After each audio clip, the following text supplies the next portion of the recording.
Michel Maffesoli, bonjour. Bonjour. Pourquoi les élites ont-elles peur du populisme et pourquoi l'abstention électorale est signe de rébellion démocratique contre la loi du cœur? Bon, tout simplement, il faut avoir l'honnêteté de reconnaître que ce n'est pas la première fois qu'il y a un désaccord entre les élites et le peuple. Et on voit bien régulièrement, moi pour les gens de mon âge on a appris ça, lorsque à Rome le peuple se retire sur l'Aventin, c'est qu'il ne se reconnaît plus dans le Sénat censé le représenter. Machiavel un peu plus tard, bien plus tard, des siècles plus tard, montre la distinction qu'il y a entre la pensée du palais et la pensée de la place publique. Popolo grasso, popolo magro, dit-il. Voilà. Bien, moi je crois que nous sommes en train de vivre quelque chose de cet ordre, c'est-à-dire une élite qui reste sur les schémas de la modernité, c'est-à-dire ceux qui s'est élaboré au XVIIe siècle, le cartésianisme, ce qui s'est conforté au XVIIIe siècle, la philosophie des Lumières, ce qui s'est précisé avec les systèmes sociaux du XIXe siècle, ils ne se reconnaissent pas qu'actuellement le peuple est en train de changer, le peuple est ailleurs, le peuple n'est plus dans ces grandes valeurs qui firent la modernité. Voilà. Et c'est cela qui entraîne cette sécession et donc la faillite des élites. Pourquoi, alors que médias et politiques se désespèrent d'un individualisme croissant, vous écrivez dans votre ouvrage que le principe postmoderne est tout sauf individualiste? Je pense qu'en effet, le grand pivot qui fut celui de la modernité, encore une fois, ce qui commence avec le XVIIe, ce qui s'achève à la moitié du XXe siècle, c'est la grande idée de l'individu. Descartes, cogito, ergo sum, je pense donc je suis, et que c'est à partir de là que va se constituer le contrat social, que va se constituer une société en quelque sorte d'additionnement d'individus. Voilà, c'est tout. Ça a bien marché, ça a donné des belles choses. Moi je pense que c'est fini cela. Et les élites, donc journalistes, hommes politiques, experts universitaires comme moi, continuent à rester sur ce schéma, l'individu, l'individualisme. Alors que de fait est en train d'émerger une autre chose. Moi, il y a fort longtemps, j'avais parlé du temps des tribus, voulant par là provoquer en quelque sorte, oui, ça, et disant que on voyait l'émergence de ces communautés, les tribus pour faire bref, etc.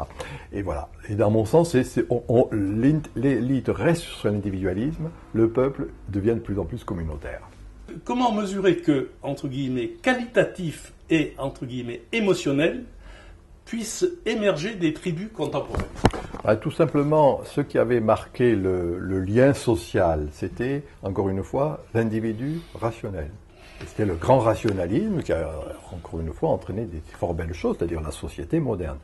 Et on voit bien revenir actuellement, au-delà, je dirais, du rationalisme, eh bien, le retour des passions, des émotions. Moi, j'avais montré que c'était l'ombre de Dionysos. Apollon, c'est le dieu de la raison. Dionysos, c'est au contraire les passions, les émotions partagées. Voilà, pour le meilleur et pour le pire. Soyons clairs, moi, quand je fais un constat, je ne dis pas si c'est bien, si c'est mal. Je dis tout simplement que c'est pas simplement la raison qui va prédominer, c'est pas simplement le rationalisme, c'est la conjonction entre la raison et les émotions. J'ai appelé cela la raison sensible. Et il se trouve que, justement, ces communautés, ces tribus, peu importe le terme que l'on peut employer, eh bien, c'est le partage des émotions qui va prédominer. Et c'est le partage de ces passions qu'il faut savoir repérer, ne fût-ce que pour empêcher qu'elles deviennent fanatiques, qu'elles deviennent perverses. Comment l'affrèrement, ça c'est un de vos concepts, comment l'affrèrement peut-il remplacer l'égalitarisme et l'égalitarisme sans apostrophe? Oui, c'est un jeu de mots que je dis, c'est-à-dire comment cette belle idée de l'égalité est devenue en quelque sorte une justification et que ça devient un peu une idéologie. Et je dis l'égalitarisme sans apostrophe. Moi, je pense qu'à côté de cette conception de l'égalité, eh bien, il y a, encore une fois, dans l'idée du partage dans les communautés, le share, qui se développe de plus en plus, Internet aidant, nouvelles formes de solidarité, nouvelles formes de générosité, et que c'est cela que j'appelle l'affrèrement, pour éviter, partant du principe que le mot fraternité est une belle idée, mais c'est devenu un mot totalement galvaudé et vide de sens. Et en ce sens, je reprends le vieux mot que l'on trouve dans le patois de chez moi, l'occitan, affreiro. De Frédéric Mistral, ou ce que les Italiens fratellamento, voilà. Donc pour redonner du sens à cette fraternité forte qui est celle de ce partage communautaire. J'emploie le mot affrèrement, mais c'est une coquetterie. Il y a un chapitre sur typologie des tribus postmodernes.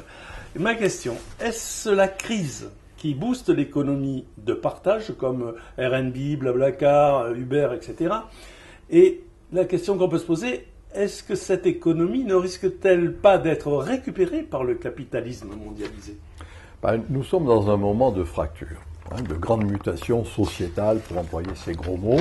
Alors bien sûr, continue à exister l'économie capitaliste qui a prévalu et qui s'est élaborée à partir du 19e siècle. Mais, moi je dis, est en train d'émerger une autre manière de vivre l'économie, de vivre l'échange, de vivre le partage. Alors, en effet, Uber en est une forme, bien sûr, et bien d'autres comme ça, les formes de solidarité, de coopération, de coopérative, sous ces formes multiples. Alors, on est dans ce moment, encore une fois, pour le dire à la manière de Lévi-Strauss, du bricolage. C'est-à-dire que quelque chose n'a pas cessé, la logique économique, la logique capitaliste, et en même temps, on voit bien en particulier chez les jeunes générations un essai, encore une fois, d'avoir des nouvelles formes de solidarité, des nouvelles formes de partage, de coopération, de sensibilité, que j'appelle moi sensibilité écosophique. Quand vous écrivez que Marianne est un minute de gauche, comment vous décodez les éditoriaux de Natacha Polony, dont un, quand elle écrit « Nombre de musulmans rejettent le ritualisme et l'embrigadement, ils appartiennent pleinement à la communauté nationale. » Non, moi, les choses changent et évoluent. Je me souviens en effet quand j'ai écrit ça, je disais Mediapart, Minute et Marianne. C'était de la provocation pour dire que c'était des pensées assez conformes et assez conformistes.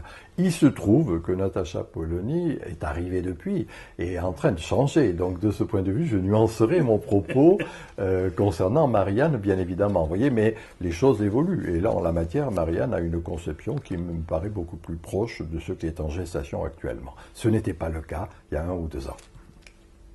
Comment Internet et les réseaux sociaux génèrent-ils une synergie entre archaïsme et technologie ? Que dire du cyber-échangisme et comment prétendre que la pratique du selfie, vous l'avez écrit, est en réalité hétérocentrée ? Oui, je veux dire par là que la technique avait désenchanté le monde. Max Weber, sociologue justement, l'avait bien montré, le fameux désenchantement du monde par le rationalisme et le développement technologique. Par une espèce de ruse de la technique, si je le dis un peu à la manière de Hegel, eh bien cette technique qui avait désenchanté le monde est en train de le réenchanter. C'est-à-dire, 70% du trafic d'Internet, c'est des formes de solidarité, des réseaux de communication, des réseaux d'entraide, etc. Alors c'est en ce sens que je donne cette définition de la postmodernité, synergie de l'archaïque et du développement technologique. Synergie, c'est la démultiplication des effets. Archaïque, pas ce qui est dépassé. Arché, c'est ce qui est premier en grec. Et donc, la synergie, la démultiplication entre le fait qu'il y a le retour du primaire, encore une fois, de ces formes de solidarité de base, aidées par le développement technologique. Pour moi, Internet, c'est en quelque sorte la communion des saints postmodernes. C'est-à-dire le fait qu'on s'unit entre soi, avec d'autres tribus, d'autres groupes. Il y aurait beaucoup de choses à dire là-dessus. Moi, je m'en suis expliqué en montrant que c'est pas péjoratif, mais qu'au contraire, ça peut nous aider à participer à cet échange, à cette forme de collaboration, à l'affrèrement. Alors, Michel, on peut être d'accord avec ce que vous venez de dire, mais quand vous dites que le selfie, c'est hétérocentré, c'est pas un peu de provocation ? Non, ça serait un autre développement si vous voulez, mais si vous me donniez le temps, je vous dirais que on a mal interprété le narcissisme. On a considéré que Narcisse se noyait dans l'étang, c'est-à-dire dans son image. Moi, quand on regarde le mythe de Narcisse, on voit que Narcisse se noie dans l'étang, c'est-à-dire dans le monde en son entier. Voilà. Et c'est en ce sens que je dis que le selfie, c'est une manière de communier avec d'autres. On partage des images. Et j'ai eu pour maître Gilbert Durand, qui était un grand anthropologue, qui a écrit un très beau livre sur les mythes fondateurs de la franc-maçonnerie, et qui montrait en quelque sorte qu'il y avait retour de ce mythe, retour des images. Or, le selfie, c'est un partage d'images. Puisqu'on est en pleine actualité, tous les hommes n'habitent pas le monde de la même façon. C'est le Goncourt d'aujourd'hui. Oui. Et est-ce que ce titre du Goncourt d'aujourd'hui, de Jean-Paul Dubois, est-ce que on pourrait l'attribuer aux élites en pensant que peut-être ils n'habitent pas le même monde que nous? Alors moi je pense qu'il y a, j'ai dit tout au début, une déconnexion des élites par rapport au peuple. Ce sont des soi-disant démocrates qui sont très peu démophiles, hein, je dis moi, c'est-à-dire qui n'aiment pas vraiment le peuple et du coup ils parlent de populisme, c'est-à-dire pour stigmatiser le peuple. Or moi je suis d'origine populaire et je considère que la sagesse populaire est quelque chose qui peut nous aider à penser. Voilà. Alors cela dit, donc élite déconnectée. Et en même temps qui reste sur une conception de la République une et indivisible. Et il se trouve que la res publica, la chose publique, ben, ça peut être une mosaïque, c'est-à-dire enfin une diversité de petites tribus, si on reprend mon idée, de communautés, ce que j'appelle, et c'est le sous-titre de ce livre, l'idéal communautaire en gestation. Voilà. Et donc, autant les élites restent sur cette conception de l'unité, c'est-à-dire fermée, en quelque sorte, moi, autant il me paraît qu'il puisse y avoir une cohésion, la métaphore de la mosaïque, une cohésion à partir de la diversité, c'est ce que j'appelle l'idéal communautaire. Voilà, c'est tout. Eh bien, c'est parfait. En une minute, vous avez parfaitement résumé un bouquin. Merci Merci beaucoup, Michel. Merci.